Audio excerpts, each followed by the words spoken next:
आज मेरे बेटे की दूसरी शादी थी। उसकी पहली शादी में क्या हुआ, मैं सब कुछ भूल जाना चाहती थी क्योंकि वो बहुत अजीब घटना था।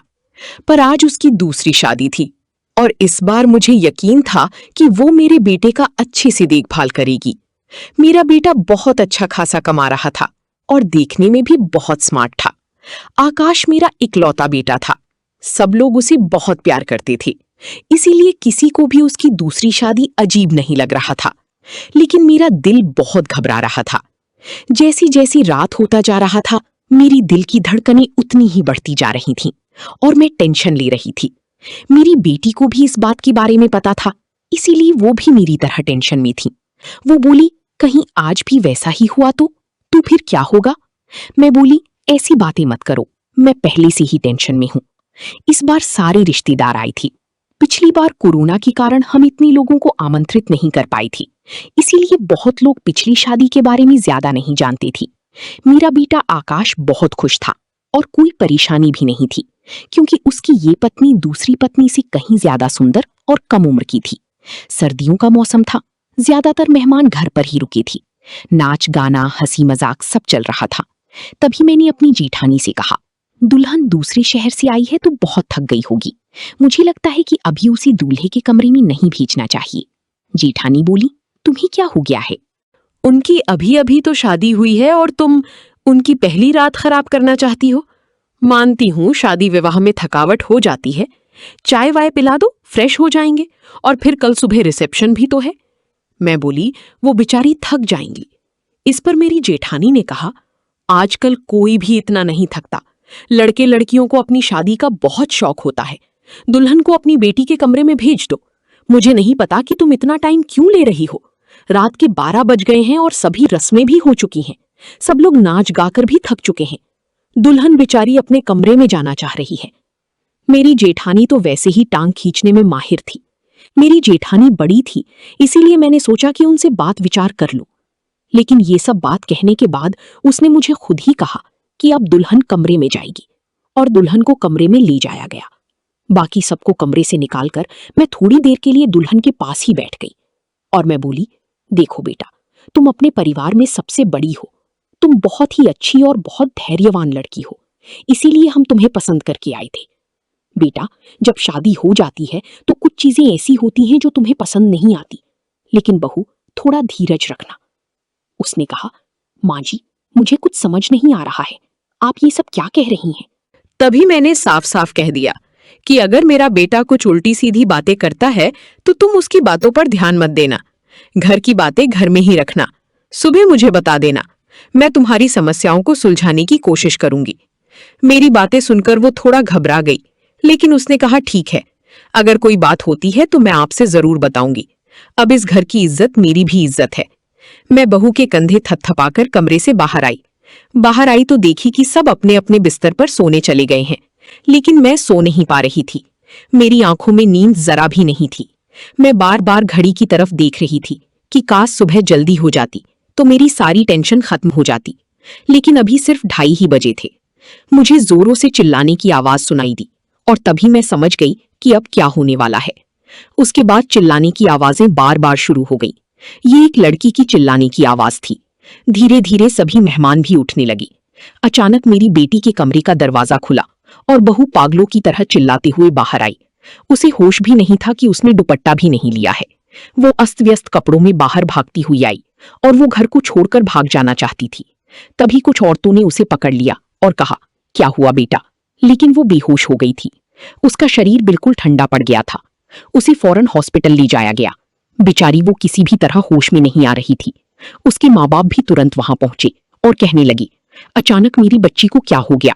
पता नहीं क्या सलूक किया होगा इन लोगों ने मेरी बेटी के साथ। वो सब लोग मुझे बहुत अजीब नजरों से देख रही थी। मैं बेचारी परेशान हॉस्पिटल में इधर से उधर घूम रही थी। मैं जब घर आई तो अपनी बेटी से पूछना चाहती थी कि इस बार उसने क्या किया है, लेकिन वो कमरे में नहीं था और उसका फोन भी बंद था। लोगों के सवालों से बचने के लिए शायद मेरा बेटा कहीं चला गया था।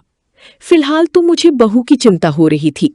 मेरी बहू घर वापस नहीं आना चाहती थी। वो बहुत ज्यादा डरी और घबराई हुई थी।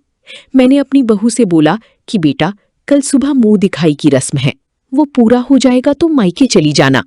मेरी बातें सुनकर वो बोली, भाड़ में गई आपकी रस्में। मैं आपके घर में 1 सेकंड भी नहीं रुकूंगी। मैं अपने घर जाऊंगी और मुझे वहां जाने से कोई भी नहीं रोक सकता, ना कोई समाज, ना कोई कानून। मैं एक पढ़ी लिखी शिक्षित लड़की हूं और मुझे अपना जिंदगी जीने का पूरा हक है, और अब मैं आपकी बेटी के साथ एक पल भी नहीं रुकूंगी। मेरी बहू ने फैसला सुना दिया था। मैं चुपचाप लाचार आंखों में आंसू लिए हुए उसे निहार रही थी। खैर, ये तो पहले भी हो चुका था। मेरी बेटी आकाश की पहली शादी में मेरी पहली बहू के साथ भी ऐसा ही हुआ था, और वो भी शादी के बाद चिल्लाती हुई कमरे से बाहर भाग गई थी, और वो मेरी बेटी की शक्ल भी नहीं देखना चाह रही थी। और अब आकाश की दूसरी शादी में भी ऐसा ही हुआ। लड़की की माँ तो काबू में ही नहीं थी। वो चिल्ला चिल्ला कर कह रही थी, मेरी बेटी की जिंदगी बर्बाद कर दी इन लोगों ने, और भी बहुत कुछ। इसमें उसकी क्या गलती थी? आखिर उसकी बेटी का घर बसने से पहले ही उजड़ गया था। आज मैं खुद को बहुत अकेला महसूस कर रही थी और मन ही मन सोच रही थी कि काश आकाश के पापा होते तो मैं इतनी जल्दी हिम्मत नहीं हार बैठी होती। सब लोग आपस में आकाश को लेकर कानाखुसी कर रही थी। कोई कह रहा था शायद आकाश पागल है, पता नहीं इसने नई दुल्हन के साथ क्या सलूक किया है कि वो इतना ज्यादा डर गई थी। जितनी मुंह उतनी बातें, लेकिन मेरे पास तो किसी का कोई जवाब ही नहीं था। धीरे धीरे 6 महीने गुजर गए। अब सब कुछ नॉर्मल चल रहा था, लेकिन मैं आकाश को लेकर बहुत ही टेंशन में थी और सोच रही थी कि ऐसी क्या बात है जो दुल्हन शादी की पहली ही रात को भाग जाती थी। मैं एक बार फिर आकाश की शादी करने की सोची और मैंने ठान लिया था कि इस बार मैं सच्चाई जानकर रहूंगी। इस बार मैंने एक गरीब परिवार की लड़की से आकाश की शादी करवा दी। लड़की का नाम ममता था। उसकी 2 छोटी बहनें थी और वो अभी पढ़ाई कर रही थी। इस बार मैंने दुल्हन यानी ममता को पहले ही सारी बातें बता दी थी, कैसे उसकी 2 शादियां टूट गईं। ये सब सुनकर वो घबरा तो गई थी, पर वो बोली, कोई बात नहीं, मैं अपने अंदर साहस और धैर्य रखूंगी। मैंने उसकी दोनों बहनों की पढ़ाई लिखाई की जिम्मेवारी ली थी। शायद वो यही सोचकर बोल रही थी। भली ही गरीब थी, पर बहुत ही संस्कारी और समझदार लगी मुझे। और रात हुआ और इस बार भी वैसा ही हुआ। बहू चिल्लाती हुई बाहर आई और बोली, माँ जी, मैं यहाँ नहीं रुक सकती। मैं अपने घर पर किसी को भी कुछ भी नहीं बताऊंगी, लेकिन मुझे अपने घर से जाने दें। मैं ममता को बोली, ममता, मैंने तो तुम्हें पहले ही बताया था और तुम भी मान गई थी, पर ऐसा क्या हुआ जो तुम घर छोड़कर जाने की बातें कर रही हो? ममता मेरी एक न सुनी और घर चली गई। तब मेरे दिल में एक विचार आया कि मैं ममता बनकर आकाश के कमरे में चली जाती हूँ और सच्चाई का पता लगाकर रहूंगी कि आखिर क्या बात है। जब आकाश जॉब पर गया था, मैं उसे फोन करके बोल दी, मैं तुम्हारी मामी के घर पर जा रही हूँ, उनकी तबीयत ठीक नहीं है, तुम सब अच्छे से रहना और ममता का ख्याल रखना। वो बोला ठीक है। जब वो घर आया तो मैं ममता की साड़ी पहनकर घूंघट में थी। वो आया तो मैं उसे पानी दी और कमरे में सोने गई और घूंघट करके आकाश का इंतजार कर रही थी। जब वो अंदर आया तो गेट बंद करके सो गया। अचानक वो उठा और किसी से बातें करने लगा और कहने लगा, देखो पापा, बहुत ठीक है ना, आप मेरी शादी में तो नहीं आए, पर हम दोनों को आशीर्वाद तो दीजिए, आप मेरे साथ हमेशा रहना। ऐसे ही मेरा हाथ खींचकर बोलने लगा कि पापा के पैर छुओ, पर उसके पापा तो थे ही नहीं। उनके गुजरे 2 साल हो गए थे। सामने कोई न था। मेरा दिल भी रो रहा था आकाश के पापा को याद करके। मैं कमरे से तुरंत बाहर आ गई और अपने कमरे में जाकर रोने लगी। मुझे रोता देख मेरी बेटी ने पूछा, अंदर क्या हुआ माँ? मैं कुछ भी ना बोली। मैं अपने आप को संभाली और सारी बातें डॉक्टर से बताई। डॉक्टर ने बोला, आकाश के दिमाग पर गहरा असर पड़ा है। शायद ऐसा इसीलिए हो कि वो अपने पापा के ज्यादा करीब हो और वो आज भी यही सोच रहा है कि उसके पापा उसके साथ हैं। डॉक्टर ने कहा, घबराइए नहीं, सब ठीक हो जाएगा। ये 1 महीने की दवाई है, उसे रोजाना खिलाइए और साथ ही उसे प्यार की जरूरत है, तो उसके साथ समय बिताइए। मैं डॉक्टर से मिलकर दवाइयां लेकर घर आई और बहू को फोन करके ममता को अपने पास बुला ली और उसे सारी बात बताई। मैं बोली, तुम डरो मत, जब तक आकाश ठीक नहीं होता तुम मेरे साथ सोना। फिर हम लोग उसे 1 महीने अच्छे से समय पर दवाइयां दिए और उसे बाहर घुमाने ले गए। अचानक 1 महीने बाद उसमें बदलाव आने लगा और मुझे साफ साफ दिखाई दे रहा था कि वो ममता को चाहने लगा है। ममता कहीं भी जाती तो उसकी निगाहें ममता को ढूंढती। अब मैंने ममता से कहा, अब तुम्हें एक और कदम उठाना है और फिर तुम्हारी जिंदगी खुशियों से भर जाएगी। वो बोली, माँ जी, मैं कुछ समझी नहीं। मैं बोली, अब तुम आकाश के कमरे में सोने जाओ और डरो नहीं, गेट खुला रखना। अगर कुछ भी हुआ तो तुरंत मेरे पास आ जाना।